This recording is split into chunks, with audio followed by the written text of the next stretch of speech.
नमस्कार मित्रों, बहुत बहुत स्वागत है आप सभी का आपके अपने यूट्यूब चैनल आरजीएस में। और हमेशा की तरह आज भी हाजिर हैं डेली करंट अफेयर के प्रोग्राम में। और इस डेली करंट अफेयर के माध्यम से जो समसामयिक घटनाएं होती हैं, जो प्रमुख खबरें होती हैं, उन्हें जो है एमसीक्यू और व्याख्या के माध्यम से आप तक पहुंचाने का कार्य किया जाता है। साथ ही साथ इसमें स्टैटिक पार्ट्स को भी जोड़ा जाता है ताकि जब आप एग्जाम हॉल में बैठे तो ज़्यादा से ज़्यादा प्रश्नों को सही कर सके। चलिए हम लोग देर न करते हुए सेशन की शुरुआत करते हैं, देखते हैं पहले प्रश्न को। आज के लिए आपका पहला प्रश्न ये रहा।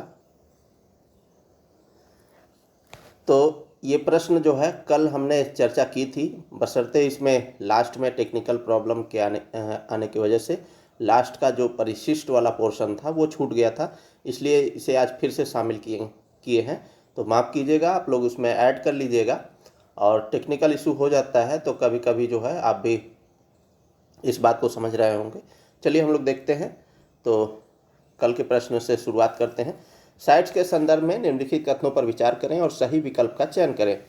पहला स्टेटमेंट कह रहा है, इस कन्वेंशन का विचार सबसे पहले 1963 में अंतर्राष्ट्रीय प्रकृति संरक्षण संघ आईयूसीएन की बैठक में आया था। यह 1975 में लागू हुआ था और यह अपनी तरह का पहला वैश्विक समझौता था। किस संदर्भ में? पर्यावरण संरक्षण के संदर्भ में, फ्लोरा एंड फौना के संदर्भ में, ठीक है, उसके संरक्षण के संदर्भ में, यानी जैव विविधता के संरक्षण के संदर्भ में ये पहला वैश्विक समझौता था। दूसरा स्टेटमेंट कह रहा है, साइट्स ट्रेड डाटाबेस, इसे साइट्स सचिवालय की ओर से यूएनईपी का वर्ल्ड कंजर्वेशन मॉनिटरिंग सेंटर संचालित करता है। तीसरा स्टेटमेंट कह रहा है, इसमें 185 देश या क्षेत्रीय आर्थिक संगठन शामिल हैं। भारत ने 1976 में इसकी अभिपुष्टि की थी। तो इस संदर्भ में हमें सही विकल्प का चयन करना है, इसलिए उपयुक्त तीनों विकल्प सही हैं। राइट आंसर हमारा डी हो जाएगा। चलिए हम लोग व्याख्या को देखें। तो साइट्स के बारे में अभी ये चर्चा में क्यों है, तो इसके 50 वर्ष पूरे हो गए हैं, क्योंकि ये 1975 में अस्तित्व में आया था और 1976 में भारत इसका पक्षकार देश बना था। तो इसका उद्देश्य क्या है? यह सरकारों के बीच एक स्वैच्छिक अंतर्राष्ट्रीय समझौता है जिसका उद्देश्य यह सुनिश्चित करना है कि वन्यजीवों और पादपों के नमूनों का अंतर्राष्ट्रीय व्यापार उन प्रजातियों के अस्तित्व के लिए खतरा न बने। यह लाइसेंसिंग प्रणाली के माध्यम से अंतर्राष्ट्रीय व्यापार पर कुछ नियंत्रण स्थापित करता है, जिसमें आयात, निर्यात, पुनः निर्यात आदि सभी शामिल हैं।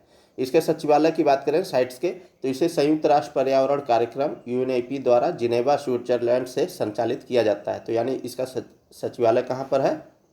हेडक्वार्टर जिनेवा स्विट्जरलैंड में है। संयुक्त राष्ट्र पर्यावरण कार्यक्रम साइट्स सचिवालय को वैज्ञानिक और तकनीकी सहयोग प्रदान करता है। साइट्स के 50 वर्ष पूरे हुए हैं। वन्यजीवों और वनस्पतियों की संकटापन्न प्रजातियों के अंतर्राष्ट्रीय व्यापार पर कन्वेंशन के 50 वर्ष पूरे हुए। इस कन्वेंशन का विचार सबसे पहले 1963 में अंतर्राष्ट्रीय प्रकृति संरक्षण संघ यानी आईयूसीएन की बैठक में आया था और यह 1975 में लागू हुआ और यह अपनी तरह का पहला वैश्विक समझौता था। पक्षकार देशों की बात करें तो इसमें 185 देश या क्षेत्रीय आर्थिक संगठन शामिल हैं। भारत ने 1976 में इसकी अभिपुष्टि की थी। हालांकि साइट सभी पक्षकारों के लिए कानूनी रूप से बाध्यकारी नहीं है। कानूनी रूप से बाध्यकारी नहीं है, ये भी स्टेटमेंट में आ सकता है साइट्स के बारे में, ठीक है। तो कानूनी रूप से बाध्यकारी नहीं है, लेकिन यह किसी देश के राष्ट्रीय कानूनों का स्थान नहीं लेता है, बल्कि प्रत्येक देश इसे अपने राष्ट्रीय कानूनों के जरिए लागू करता है। कॉन्फ्रेंस ऑफ पार्टीज यानी सीओपी यह साइट्स का निर्णय लेने वाला सर्वोच्च निकाय है। यानी सीओपी की जब बैठक होती है तो उसी में ये निर्णय लिया जाता है, ठीक है। और सीओपी से संबंधित अभी यूपीएससी में लेटेस्ट प्रश्न आया था। सीओपी 3 तीसरी बैठक 1981 में नई दिल्ली में आयोजित हुआ था। साइट्स ट्रेड डेटाबेस, इसे साइट्स सचिवालय की ओर से यूएनईपी का वर्ल्ड कंजर्वेशन मॉनिटरिंग सेंटर संचालित करता है। साइट्स की प्रमुख पहलों की बात करें तो साइट्स 40,900 से अधिक प्रजातियों की सुरक्षा करता है, जिसमें 6610 जानवरों की प्रजातियां और 34,310 पादपों की प्रजातियां शामिल हैं। तो जीव जंतु कितने हैं? 6610 और पादप प्रजातियों की संख्या कितनी है? 34,310। इसके तहत माइक कार्यक्रम चलाया गया था। तो यह कार्यक्रम 1997 में जिम्बाब्वे के हरारे में हुई 10वीं कॉप बैठक में पारित एक प्रस्ताव के तहत शुरू किया गया था। इसका उद्देश्य अफ्रीका और एशिया में हाथियों के अवैध शिकार की प्रवृत्तियों की निगरानी करना है। यह साइट्स आधारित प्रणाली पर कार्य करता है। अन्य पहलों की बात करें तो वन्यजीव अपराध से निपटने के लिए अंतर्राष्ट्रीय संघ 2010, साइट्स ट्री स्पीसीज प्रोजेक्ट 2024 आदि कुछ अन्य प्रमुख पहल भी साइट्स के द्वारा शुरू किया गया है। साइट्स परिशिष्ट की बात करें तो प्रजातियों को उनकी सुरक्षा के स्तर के आधार पर 3 परिशिष्टों में सूचीबद्ध किया गया है परिशिष्ट 1 के अंतर्गत। और यहीं से हमारा कल का वीडियो पॉज हो गया था, ठीक है। तो इसमें ऐसी प्रजातियां शामिल हैं जो विलुप्त होने की कगार पर है और केवल बहुत विशेष मामलों में ही इनके व्यापार की अनुमति है। वहीं परिशिष्ट 2 की बात करें तो ऐसी प्रजातियां जो अभी लुप्त प्राय नहीं हैं लेकिन उनके व्यापार को नियंत्रित करना भी जरूरी है ताकि वे भविष्य में खतरे में न पड़े। परिशिष्ट 3 की बात करें तो ऐसी प्रजातियां जिन्हें कम से कम एक देश ने संरक्षित घोषित किया है और उसने अन्य साइट सदस्य देशों से इस प्रजातियों के व्यापार नियंत्रण में मदद मांगी है। चलिए हम लोग अगले प्रश्न की ओर देखें। तो मोस्ट इम्पॉर्टेंट क्वेश्चन है, officer of the order of the star of घाना के संदर्भ में निम्नलिखित कथनों पर विचार कीजिए। तो हाल ही में प्रधानमंत्री नरेंद्र मोदी को इस सम्मान से सम्मानित किया गया है, पहला स्टेटमेंट। दूसरा स्टेटमेंट कह रहा है यह घाना का सर्वोच्च नागरिक सम्मान है। तो इस संदर्भ में उपयुक्त में से कौन से कथन सही हैं? तो यहाँ पर स्टेटमेंट 1 कह रहा है, विकल्प ए कह रहा है केवल 1, ऑप्शन बी कह रहा है केवल 2, ऑप्शन सी 1 और 2 दोनों, ऑप्शन डी न तो 1 और न ही 2। तो इस संदर्भ में दोनों ऑप्शन सही हैं, दोनों स्टेटमेंट सही हैं, इसलिए विकल्प सी हमारा सही हो जाता है, 1 और 2 दोनों। तो officer of the order of the star of घाना से सम्मानित किया गया और ये जो व्यक्ति हैं यह जो है घाना के राष्ट्रपति हैं, जॉन महामा, ठीक है। ये ड्रमानी महामा इनका नाम है, जॉन ड्रमानी महामा, माफ़ कीजिएगा, सुबह के टाइम थोड़ा सा गला फंसता है, ठीक है। जॉन ड्रमानी महाना नाम है इनका और ये मोदी जी हैं, इनको सम्मानित किया जा रहा है। चलिए हम लोग व्याख्या को देखें। तो हाल ही में प्रधानमंत्री नरेंद्र मोदी जी को घाना के सर्वोच्च नागरिक सम्मान officer of the order of the star of घाना, ठीक है, से सम्मानित किया गया है। बता दें कि यह किसी भारतीय प्रधानमंत्री की 3 दशकों में घाना की पहली राजकीय यात्रा थी। Officer of the order of the star of घाना के बारे में बात करें तो यह घाना का सर्वोच्च नागरिक सम्मान है जो विशिष्ट वैश्विक नेतृत्व, उत्कृष्ट सेवा और घाना के साथ संबंधों को मजबूत करने के लिए विदेशी राष्ट्राध्यक्षों को प्रदान किया जाता है। प्रधानमंत्री नरेंद्र मोदी को यह सम्मान घाना के राष्ट्रपति जॉन ड्रमानी महाना ने अक्रा के जुबिली हाउस में प्रदान किया। अक्रा क्या है? अक्रा जो है कैपिटल है, कहाँ की? घाना की। तो प्रधानमंत्री नरेंद्र मोदी ने यह सम्मान भारत के 1.4 अरब नागरिकों, युवाओं की आकांक्षाओं और दोनों देशों की ऐतिहासिक मित्रता को समर्पित किया है। अभी घाना की अवस्थिति देख लीजिए, तो ये साउथ अफ्रीका है, ठीक है, अफ्रीका कॉन्टिनेंट है और अफ्रीका कॉन्टिनेंट में ये जो देश है यहाँ पर पश्चिम और उत्तर में, ठीक है, ये अवस्थित है घाना और इसकी कैपिटल क्या है? अक्रा है। चलिए हम लोग व्याख्या को देखें। तो यात्रा के कुछ प्रमुख बिंदुओं की बात करें तो भारत और घाना ने अपने द्विपक्षीय संबंधों को व्यापक साझेदारी के स्तर तक बढ़ाने पर जोर दिया है। दोनों देशों ने अगले 5 वर्षों में द्विपक्षीय व्यापार को दोगुना करने का लक्ष्य रखा है। भारतीय कंपनियों ने घाना में लगभग 2 अरब का निवेश किया है जो करीब 900 परियोजनाओं में फैला हुआ है। भारत ने यूपीआई आधारित डिजिटल भुगतान प्रणाली का अनुभव साझा करने की भी पेशकश की है। दोनों देश सैनिक प्रशिक्षण, समुद्री और साइबर सुरक्षा, रक्षा आपूर्ति में सहयोग बढ़ाने पर सहमत हुए हैं। दोनों देशों ने आतंकवाद को मानवता का शत्रु मानते हुए साझा लड़ाई को मजबूत करने का निर्णय लिया है। भारत ने घाना को वैक्सीन उत्पादन, जन औषधि, कौशल विकास और कृषि क्षेत्र में सहयोग का आश्वासन दिया है। दोनों नेताओं ने संयुक्त राष्ट्र में सुधार, वैश्विक शांति, सतत विकास और ग्लोबल साउथ की आवाज़ को मजबूत करने पर सहमति जताई है। इसके साथ ही 4 अन्य महत्वपूर्ण समझौते भी हुए हैं, जिनमें शामिल है सांस्कृतिक आदान प्रदान कार्यक्रम, मानकीकरण, प्रमाणन और गुणवत्ता मूल्यांकन में सहयोग, पारंपरिक चिकित्सा शिक्षा प्रशिक्षण और अनुसंधान, विदेश मंत्रालयों के बीच संयुक्त आयोग की संस्थागत बैठकें। तो ये 4 कुछ अन्य प्रमुख समझौते भी इसमें शामिल थे। चलिए आगे देखें हम लोग। तो भारत और घाना के संबंधों के बारे में बात करें तो भारत और घाना के संबंध औपनिवेशिक काल से मजबूत रहे हैं। भारत घाना में रेलवे, ICT, औद्योगिक परियोजनाओं, स्वास्थ्य, शिक्षा, पारंपरिक चिकित्सा के क्षेत्र में सहयोग करता रहा है। भारत की G20 अध्यक्षता के दौरान अफ्रीकी यूनियन को G20 की स्थायी सदस्यता दिलाना दोनों देशों के लिए गौरव का विषय रहा है। भारत ने ग्लोबल साउथ की आवाज़ को बुलंद करने और घाना की voice of global south summit में भागीदारी की सराहना की। साथ ही भारत ने यहाँ पर साथ ही भारत ने घाना के लिए आईटेक और ICCR छात्रवृत्तियों की संख्या दोगुनी करने और एक स्किल डेवलपमेंट सेंटर खोलने की घोषणा की है। चलिए अगले प्रश्न को देखें। तो अगला प्रश्न ये है कि नाहरगढ़ बायोलॉजिकल पार्क किस राज्य में अवस्थित है। तो option A Madhya Pradesh, option B Gujarat, option C Rajasthan और ऑप्शन डी कर्नाटक। तो यह जो है राजस्थान में अवस्थित है। और अभी यह क्यों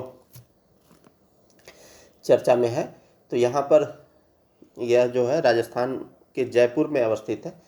और यह इसलिए चर्चा में है कि वहाँ पर एक बाघिन ने 5 शावकों को जन्म दिया है एक साथ। और यह देश में पहली बार ऐसा हुआ है कि 5 शावक जो है जन्म लिए हैं किसी बाघिन से। चलिए हम लोग व्याख्या को देखें। तो जयपुर के नाहरगढ़ बायोलॉजिकल पार्क में बाघिन रानी ने, उस बाघिन का नाम है रानी, ने एक साथ 5 शावकों को जन्म दिया है।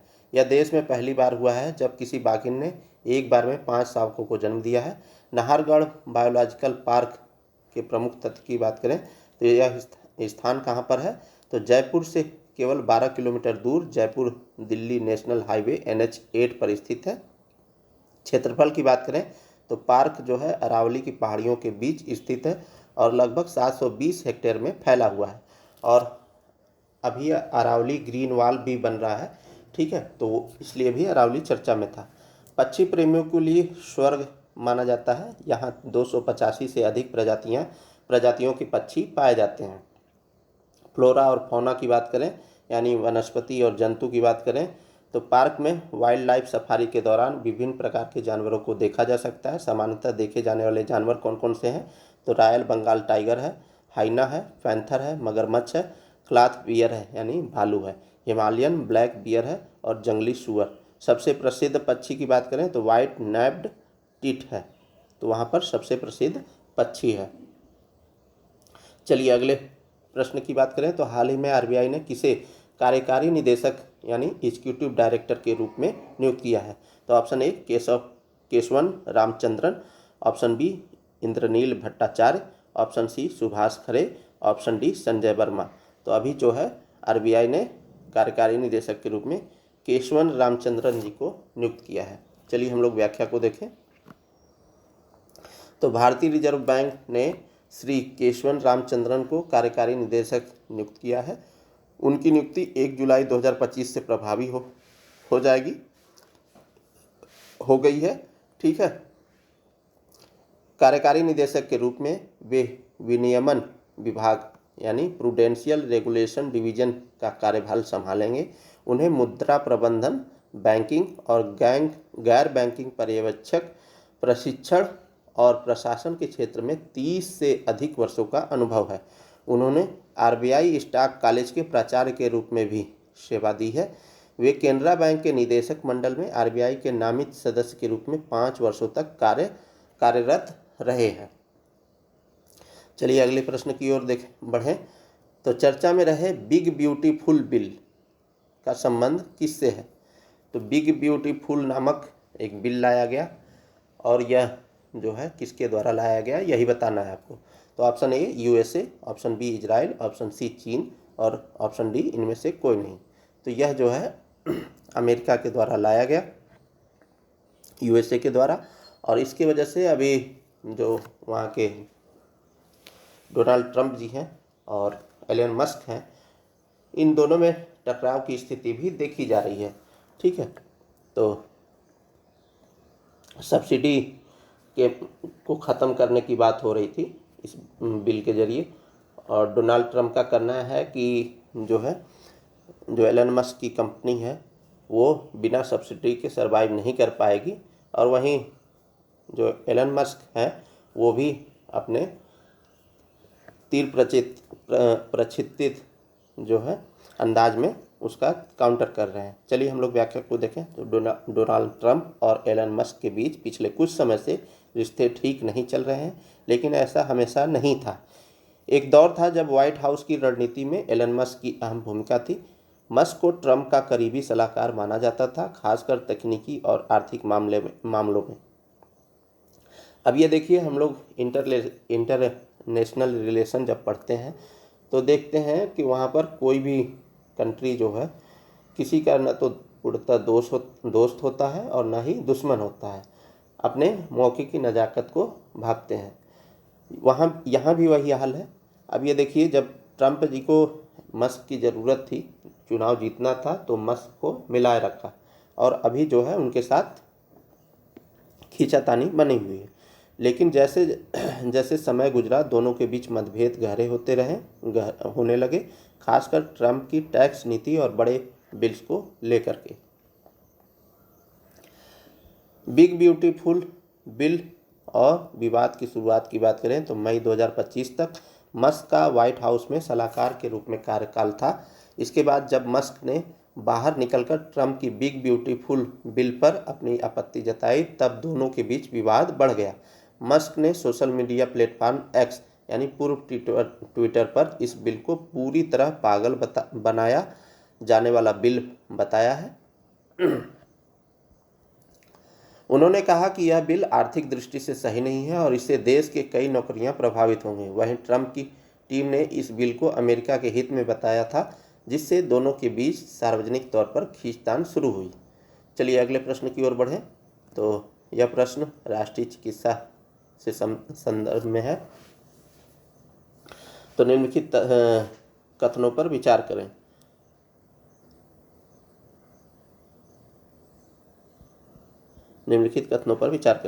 तो राष्ट्रीय चिकित्सा दिवस भारत में 1 जुलाई को मनाया जाता है। यह चिकित्सकों के योगदान को सम्मानित करने और स्वास्थ्य सेवा के प्रति जागरूकता बढ़ाने का अवसर है। दूसरा स्टेटमेंट कह रहा है, राष्ट्रीय चिकित्सक दिवस 1991 में भारत सरकार द्वारा शुरू किया गया था। तो इस संदर्भ में क्या बताना है आपको, कौन से कथन सही है? तो यहाँ पर ऑप्शन ए कह रहा है केवल 1, ऑप्शन बी कह रहा है केवल 2, ऑप्शन सी कह रहा है 1 और 2 दोनों, ऑप्शन डी न तो 1 और न ही 2। तो इस संदर्भ में दोनों स्टेटमेंट सही हैं, इसलिए राइट विकल्प क्या हो जाएगा? ऑप्शन सी 1 और 2 दोनों। चलिए हम लोग व्याख्या को देखें। तो राष्ट्रीय चिकित्सक दिवस 1 जुलाई को मनाया जाता है। यह चिकित्सकों के योगदान उनको सम्मानित करने और स्वास्थ्य सेवा के प्रति जागरूकता बढ़ाने का अवसर है।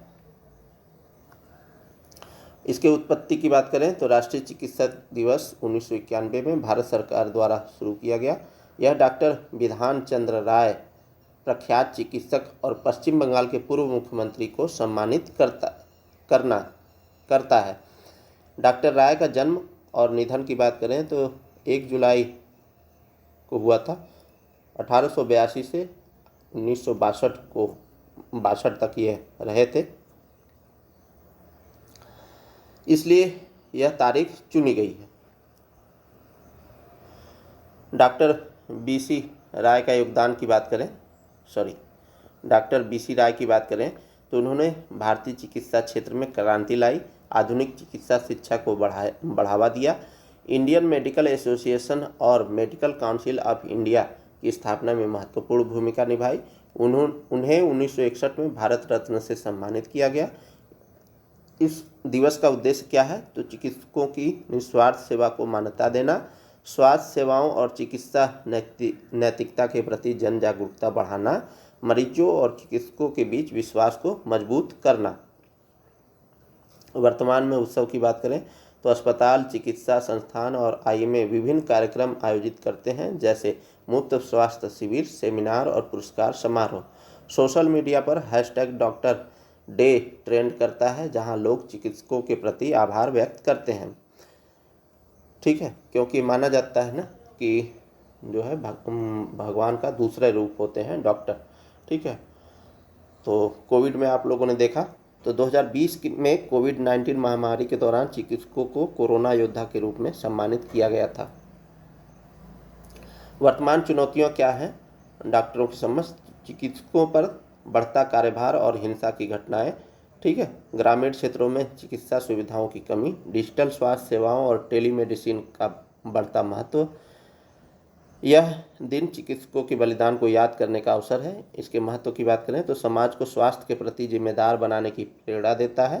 राष्ट्रीय चिकित्सक दिवस चिकित्सकों के प्रति कृतज्ञता और स्वास्थ्य क्षेत्र की प्रगति का प्रतीक है।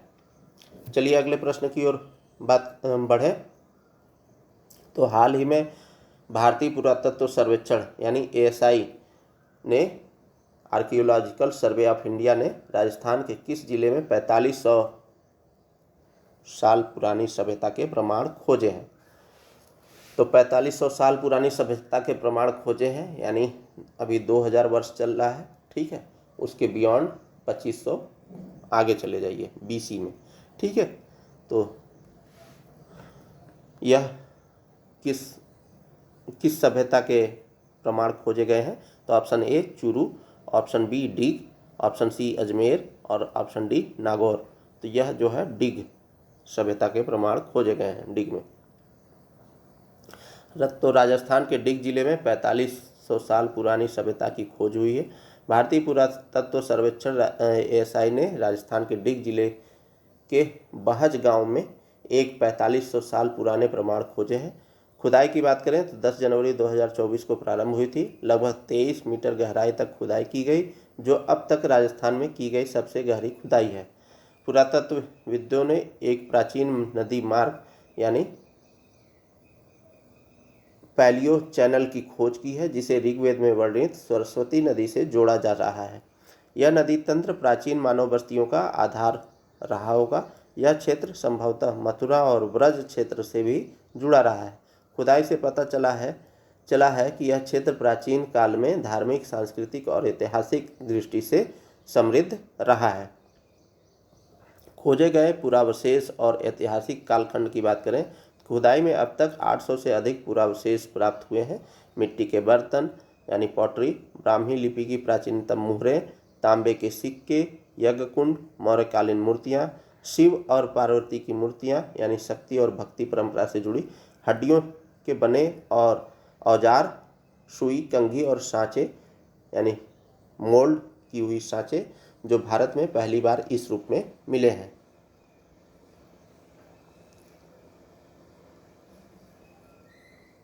तो ये रहा वो स्थल जहाँ खोजा गया डिग में। चलिए हम लोग अगले प्रश्न को देखें तो हाल ही में भारत सरकार ने किस राज्य से कतर और UAE को गुलाब की खुशबू व लीची का पहला निर्यात किया है? तो अभी लीची निर्यात हुआ है, इस वजह से यह चर्चा में है। तो ऑप्शन A क्या है? Uttar Pradesh, option B Punjab, option C Haryana, option D Uttarakhand. तो यह पंजाब से अभी निर्यात किया गया है। कहाँ किया गया है? कतर और UAE को। चलिए, भारत ने पंजाब के पठानकोट से कतर के लिए गुलाब की खुशबू वाली 1 मीट्रिक टन लीची की पहली खेप रवाना की है। इसके अलावा सरकार ने पठानकोट से यूएई को आधा मीट्रिक टन लीची का निर्यात भी किया है। वाणिज्य मंत्रालय ने कहा कि ये दोनों निर्यात एक उपलब्धि है और वैश्विक ताजे फल बाजारों में भारत की क्षमता को मजबूत करते हैं।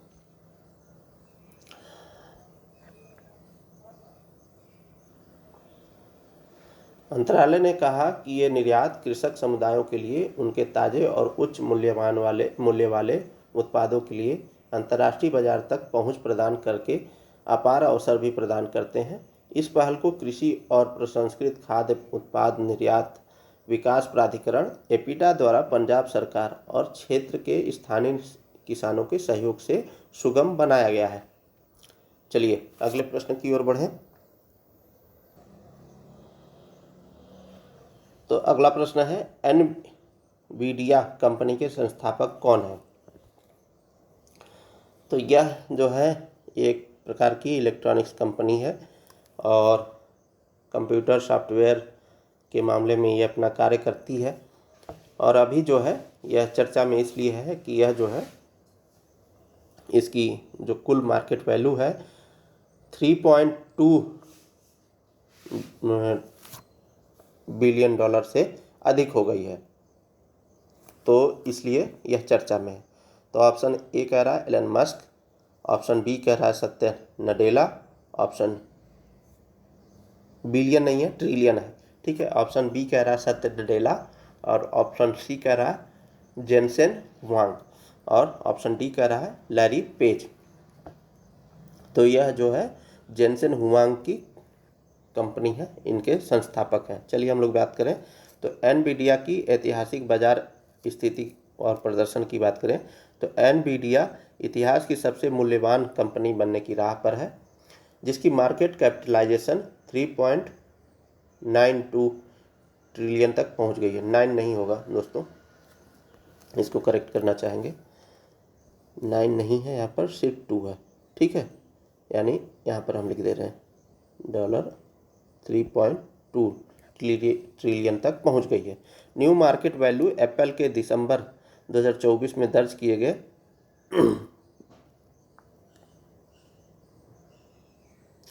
ये माफ़ कीजिएगा दोस्तों 92 ही है, ठीक है, ये सही है।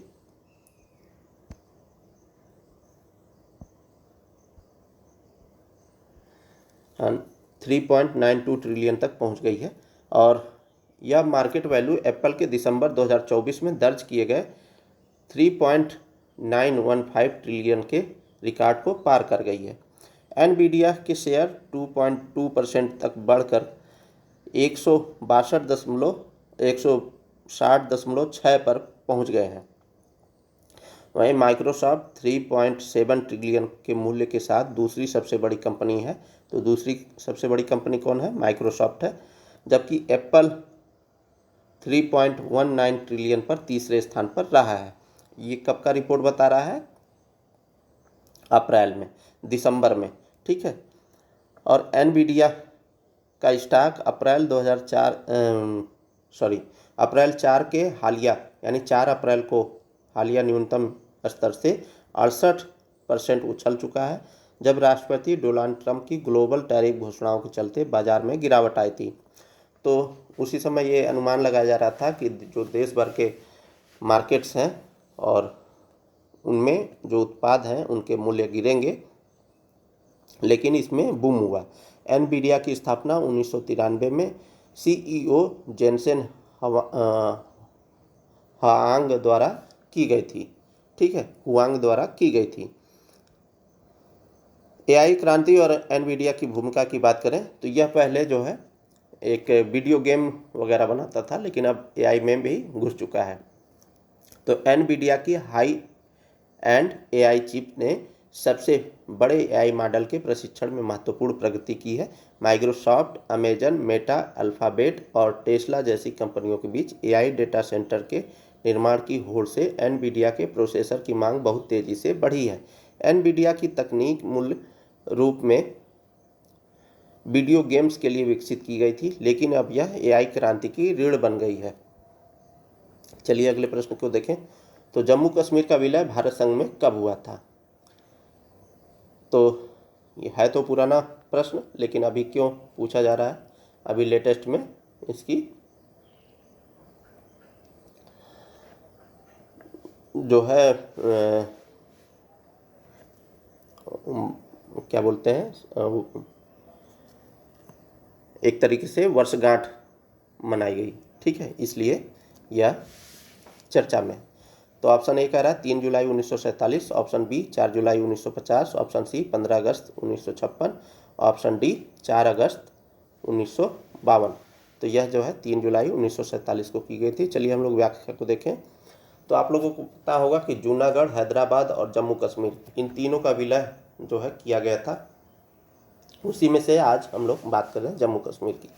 तो 3 जुलाई 1947 को इसका विलय हुआ था। घटना क्या है, तो महाराजा हरि सिंह ने जम्मू कश्मीर के भारतीय संघ में विलय के लिए विलय के लिखत यानी इंस्ट्रूमेंट ऑफ एसेशन पर हस्ताक्षर किए थे। ठीक है, पृष्ठभूमि की बात करें तो 1947 में भारत के विभाजन के समय जम्मू और कश्मीर एक रियासत थी, जिसके शासक महाराजा हरि सिंह थे। ब्रिटिश शासन के अंत के साथ रियासतों को भारत या पाकिस्तान में विलय का निर्णय लेना था। जम्मू और कश्मीर की भौगोलिक स्थिति और मिश्रित जनसंख्या, हिंदू मुस्लिम सिख के कारण यह निर्णय जटिल था। विलय का निर्णय क्या रहा, तो महाराजा हरि सिंह ने शुरू में स्वतंत्र रहने का विचार किया, लेकिन पाकिस्तान समर्थित कबायली हमले ने स्थिति को जटिल कर दिया। भारत से सैन्य सहायता प्राप्त करने के लिए विलय आवश्यक था। 3 जुलाई 1947 को महाराजा ने विलय के लिखत पर हस्ताक्षर किए, जिसे भारत के गवर्नर जनरल लॉर्ड माउंटबेटन ने स्वीकार किया। तो उस समय कौन गवर्नर जनरल थे, लॉर्ड माउंटबेटन। विलय की शर्तों की बात करें तो जम्मू और कश्मीर ने रक्षा, विदेश मामले और संचार जैसे प्रमुख विषयों को भारत को सौंपा। राज्य को आंतरिक स्वायत्तता प्रदान रही, जो बाद में अनुच्छेद 370 के तहत औपचारिक रूप लेगी। महत्व की बात करें तो इस विलय ने जम्मू और कश्मीर को औपचारिक रूप से भारतीय संघ का हिस्सा बनाया, और ये 370 भी हटा दिया गया। किसके कब, अगस्त 2019 में। तो यह भारत पाकिस्तान के बीच कश्मीर विवाद का आधार बना, जो आज भी अनसुलझा हुआ है। परिणाम क्या रहा विलय का, तो विलय के बाद भारत ने कश्मीर में सैन्य सहायता भेजी, जिससे प्रथम भारत पाक युद्ध 1947 से 48 शुरू हुआ। संयुक्त राष्ट्र के हस्तक्षेप से युद्ध विराम और नियंत्रण रेखा LOC का गठन हुआ। उसी के बाद 3 जुलाई 1947 का विलय भारतीय इतिहास में एक महत्वपूर्ण घटना थी, जिसने जम्मू और कश्मीर के भविष्य को आकार दिया। चलिए अगले प्रश्न की ओर बढ़ें। तो national conference on responsible business conduct 2025 का मुख्य विषय क्या था, तो रिस्पॉन्सिबल बिजनेस कंडक्ट 2025 का मुख्य विषय क्या था, तो सभी के लिए सतत वित्त।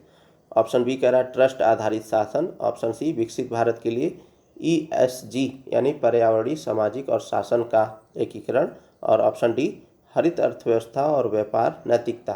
तो यहाँ पर ऑप्शन सी सही है, विकसित भारत के लिए ESG यानी पर्यावरणीय, सामाजिक और शासन का एकीकरण। तो विकसित भारत का लक्ष्य 2047 निर्धारित किया गया है भारत सरकार द्वारा, और इसमें पर्यावरण से संबंधित जो भी मुद्दे हैं उन्हें ध्यान में रखते हुए सामाजिक निर्णय लिया जाए और वहाँ पर शासन किया जाए, तो इसीलिए चर्चा में है। तो national conference on responsible business conduct 2025 का मुख्य विषय क्या है, विकसित भारत के लिए ESG यानी पर्यावरणीय, सामाजिक और शासन का एकीकरण। चलिए हम लोग व्याख्या को देखें। तो राष्ट्रीय conference on responsible business conduct 2025 का उद्घाटन और थीम की बात करें तो तीसरी राष्ट्रीय conference on responsible business conduct 2025 का उद्घाटन श्री हर्ष मल्होत्रा, राज्य मंत्री हैं कारपोरेट कार्य और सड़क परिवहन व राजमार्ग, ये राज्य मंत्री हैं कौन, हर्ष मल्होत्रा। इन्होंने उद्घाटन किया, कब किया, 2 जुलाई को किया। कहाँ किया, दिल्ली के ताज पैलेस में किया। यह 2 दिवसीय राष्ट्रीय सम्मेलन भारतीय कारपोरेट मामलों के संस्थान IICA द्वारा आयोजित किया गया। सम्मेलन की थीम क्या थी, विकसित भारत के लिए ESG का एकीकरण, इंटीग्रेटेड ESG फॉर विकसित भारत। सम्मेलन में 300 से अधिक वरिष्ठ कॉरपोरेट नेता, ESG विशेषज्ञ, नीति निर्माता और अंतर्राष्ट्रीय प्रतिनिधि शामिल हुए। चलिए हम लोग आगे बढ़ें। तो भारत में कॉरपोरेट शासन और ESG के प्रति दृष्टिकोण की बात करें तो भारत पारंपरिक नियामक कार्रवाई से विश्वास आधारित कॉरपोरेट शासन की ओर संक्रमण कर रहा है। तो जो लाल फीताशाही थी उसे कम करते हुए जो रेगुलेटरी के रूप में कार्य करती थी शासन प्रणाली भारत में पहले, वो अब क्या हो रहा है कि लोगों को विश्वास में लेकर के, यानी कॉरपोरेट जो बड़े बड़े बिजनेसमैन हैं उन्हें विश्वास में लेकर के वो कार्य कर रहा है। और इस दौरान इन दोनों के बीच संक्रमण की स्थिति भी बनी हुई है। जिम्मेदार व्यवसाय व्यवहार अब व्यवसाय रणनीति का भाग नहीं है बल्कि उसका आधार है। वसुधैव कुटुंबकम की भावना के तहत भारत ESG दृष्टिकोण सिर्फ जलवायु प्रथम नहीं बल्कि जलवायु प्लस है। तो जलवायु प्लस में क्या क्या है? पर्यावरण संरक्षण के साथ साथ सामाजिक समावेशन, नैतिक शासन और पीढ़ीगत न्याय को जोड़ता है।